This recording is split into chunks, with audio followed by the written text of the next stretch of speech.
ये सुनकर और देखकर आपको कैसा लगा? आया ना मजा? मतलब दोस्तों शायद इस आवाज को सुनने के बाद आपके रोंगटे खड़े हो गए होंगे, क्योंकि ये आवाज है इतनी भयानक। पर क्यों किसी भी ऐसी आवाज को सुनकर हमें इरिटेशन होने लगता है, और ये आवाज इतनी कान में चुभती क्यों है? और क्या कभी आपके साथ ऐसा हुआ है कि आप रात को गहरी नींद में सो रहे हैं और तभी आपको लगे कि आपकी छाती पर कोई बैठा है? क्या कभी आपने ऐसा महसूस किया है? तो दोस्तों तैयार हो जाइए, मैं आज आपको कुछ ऐसे ही विज्ञान से रूबरू करवाने वाला हूँ जिसका हमारी जिंदगी से बहुत ही गहरा नाता है, लेकिन हम हमारी लाइफ में उसे इग्नोर कर देते हैं। आप देखना शुरू कर चुके हैं दी क्यूरियस राइड में हूँ आपका होस्ट और दोस्त विज्ञान। सो फ्रेंड्स, आज हम कुछ ऐसे ही साइंस के बारे में जानेंगे in the today's video titled We ignore the science happening with us every day. Irritating sounds. दोस्तों आप, मैं, हम सब कभी ना कभी स्कूल जाते थे, और अगर आपको याद हो तो मैडम जब नया चौक का डिब्बा लेकर क्लास में आती थी और उस चौक के डिब्बे में से मैडम एक नई चौक निकाल कर जब लिखना शुरू करती थी तो कुछ इस तरह का साउंड प्रोड्यूस होता था।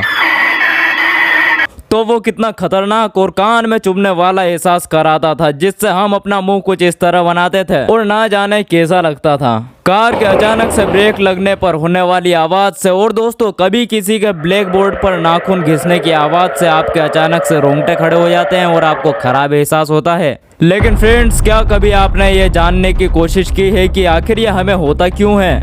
आवाज तो कई तरह की होती है, लेकिन हमें इसी तरह की आवाज से इतनी नफरत क्यों होती है? सो फ्रेंड्स, अब हम जानते हैं कि आखिर ऐसा होता क्यों है। दोस्तों न्यूरो साइंटिस्ट द्वारा की गई एक रिसर्च में ये बात सामने आई थी। उन्होंने कुछ लोगों को बुलाया और उन्हें कई तरह की आवाज़ें सुनाई गई और कहा गया कि आपको इसमें से सबसे ज़्यादा इरिटेट करने वाली वॉइस को चूज करना है। तो दोस्तों आपको ये जानकर शौक लगेगा कि सभी का जवाब एक ही था। सभी ने कहा कि फोर्क के बर्तन पर खरोचने की आवाज़ और कार के अचानक से ब्रेक लगने की आवाज़ सबसे ज़्यादा इरिटेट करती है। उन्होंने ऐसा इसीलिए कहा, इन साउंड की फ्रीक्वेंसी 2000 से लेकर 5000 हर्ट्ज के बीच में थी, और इसी फ्रीक्वेंसी के लिए हमारे ईयर्स बहुत ही सेंसिटिव होते हैं। एक थ्योरी यह है कि हमारा कान का डिजाइन और मैकेनिज्म कुछ इस प्रकार होता है कि वो कुछ साउंड्स की फ्रीक्वेंसी अपने आप बढ़ा देता है, जिसके कारण हमारे कान में पेन होता है और हमारा ब्रेन फिर सिग्नल देता है, जिसकी वजह से हमारे चेहरे पर ऐसे एक्सप्रेशन आते हैं। सो फ्रेंड्स, अब आप फाइनली समझ चुके होंगे कि चौक की आवाज, नाखूनों का ब्लैक बोर्ड पर रगड़ना और फोर्क का किसी बर्तन पर घिसना हमें अच्छा क्यों नहीं लगता।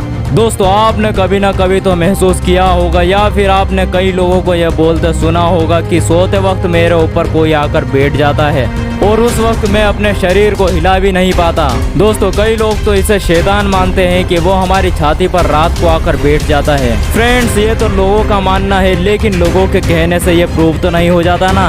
मतलब इसके बारे में हमारा साइंस यानी हमारा विज्ञान क्या कहता है? हमारे एडवांस साइंस के मुताबिक इसे कुछ नहीं बल्कि स्लीप पैरालिसिस कहा जाता है। इसमें इंसान का शरीर गहरी नींद में होता है, लेकिन उसका दिमाग जाग जाता है, और इस टर्म को कहते हैं अनकॉन्शियसनेस ऑफ माइंड, यानी इस स्टेज में हमारा दिमाग अनकॉन्शियस होता है। दोस्तों जिन लोगों ने दावा किया है कि उनकी छाती पर कोई रात को आकर बैठा था, तो वो कुछ नहीं बल्कि उन्हें उस टाइम पे स्लीप पैरालिसिस हो गया था।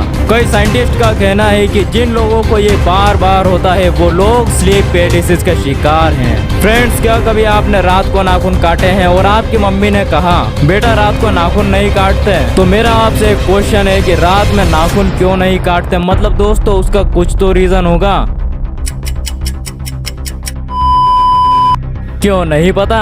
सभी लोग इसे अंधविश्वास की नजरों से देखते हैं, लेकिन फ्रेंड्स अगर आप हैं दी क्यूरियस राइड के साथ तो आपको मिलेगा हर सवाल का जवाब विद साइंटिफिक एक्सप्लेनेशन। मेरे यार, हमारे पूर्वज और हमारे बड़े बूढ़े लोग हमें अक्सर कहते हैं कि रात में नाखून नहीं काटने चाहिए। इसका सिंपल सा लॉजिक ये है कि पुराने टाइम में लाइट नहीं हुआ करती थी, इसी की वजह से लोग रात में नाखून नहीं काटते थे, क्योंकि उन्हें दिखाई नहीं देता था। इससे उनका हाथ कटने का भी खतरा रहता था, क्योंकि दोस्तों उस टाइम पर कोई नेल कटर नहीं हुआ करते थे और वो अपने नाखूनों को चाकुओं से काटा करते थे। और ऐसा ही चलते चलते ये एक अंधविश्वास यानी सुपरस्टिशन में बदल गया, जबकि आज हर घर में लाइट होती है और नेल कटर भी। तो फ्रेंड्स, अब अगर आपसे कोई कहे कि रात में नाखून मत काटो तो उनको एक बार ये वीडियो जरूर दिखा देना और उनसे कह देना कि साइंटिफिक बनो, सुपरस्टिशियस नहीं। सो फ्रेंड्स, ये थे आज के कुछ ऐसे विज्ञान जो कि हमारे सामने रोज अपनी डेली लाइफ में आते हैं, लेकिन हम उनको नजरअंदाज कर जाते हैं। आई होप आपको आज की वीडियो इंटरेस्टिंग लगी होगी और आपको इस वीडियो में बहुत कुछ जानने को मिला होगा। तो जल्दी से इस वीडियो पे एक लाइक जरूर ठोकना और इस वीडियो को जितने लोगों में हो सके शेयर कर देना, क्योंकि दोस्तों जब तक हमारे देश से अंधविश्वास खत्म नहीं होगा तब तक हमारा देश आगे नहीं बढ़ पाएगा। और फ्रेंड्स, ऐसे ही साइंटिफिक, अमेजिंग और इंटरेस्टिंग वीडियो को देखने के लिए हमारे चैनल दी क्यूरियस राइट को सब्सक्राइब कर नीचे दिए गए बेल आइकन को ऑन कर लेना, ताकि मेरी वीडियो का नोटिफिकेशन सबसे पहले वीडियो अपलोड होते ही आप तक पहुंचे। तो फ्रेंड्स, हम आपसे मिलेंगे नेक्स्ट वीडियो में ऐसे ही मजेदार टॉपिक के साथ। जब तक के लिए be curious, be practical and keep watching this channel. जय हिंद, जय भारत।